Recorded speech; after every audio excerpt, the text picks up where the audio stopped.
içinde kalay menin bu başım. Meni zamayatlap ağlamayan mı? Hiç haber alamadı doğan kardeşim. Gamlı yüreğimi dağlamayan mı? Hiç haber alamadı doğan kardeşim. Gamlı yüreğimi dağlamayan mı? Gamlı yüreğimi dağlamayan mı? Varım pelek kamalı derde düşürdü. Vandan eyleyip çayım candan doyurdu. Varım pelek kamalı derde düşürdü. Vandan eyleyip çayım candan doyurdu. Meni yardan yari menden ayırdı. Yarımı yatlap men ağlamayan mı? Meni yardan yari menden ayırdı. Yarımı yatlap men ağlamayan mı? Yarımı yatlap men ağlamayan mı?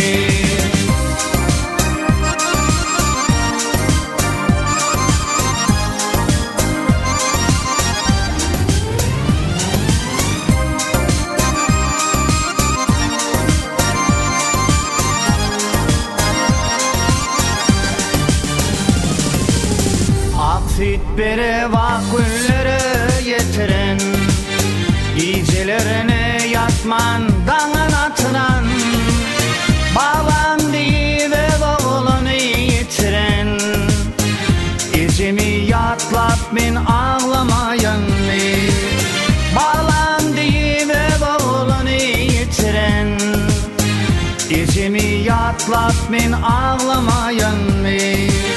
Kevemi yatlap men ağlamayan mı?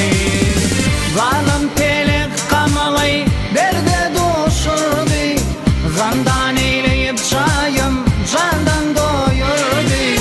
Zalım pelek kamalı derde düşürdü. Zandan eyleyip çayım candan doyurdu. Meni yardan yari menden ayırdı. Kevemi yatlap men ağlamayan mı? Meni yardan yari menden ayırdı. İcimi yatlap men ağlamayan mı? Kevemi yatlap men ağlamayan mı?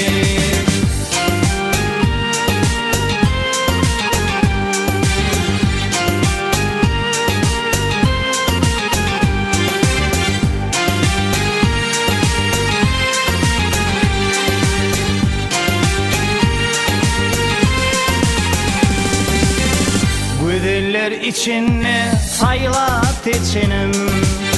Durmuş kuru vilki yüden açanım. Feybim deyince bilen koçunum. Lelemi yatlap men ağlamayan mı? Feybim deyince bilen koçunum. Lelemi yatlap men ağlamayan mı? Gülümü yatlap men ağlamayan mı? Zalım pelek kamalı derde düşürdü. Zandan eyleyip çayım candan doyurdu. Zalım pelek kamalı derde düşürdü. Zandan eyleyip çayım candan doyurdu. Meni yardan yari menden ayırdı. Yarımı yatlap men ağlamayan mı? Meni yardan yari menden ayırdı. Lelemi yatlap men ağlamayan mı? Gülümü yatlap men ağlamayan mı? Kevemi yatlap men ağlamayan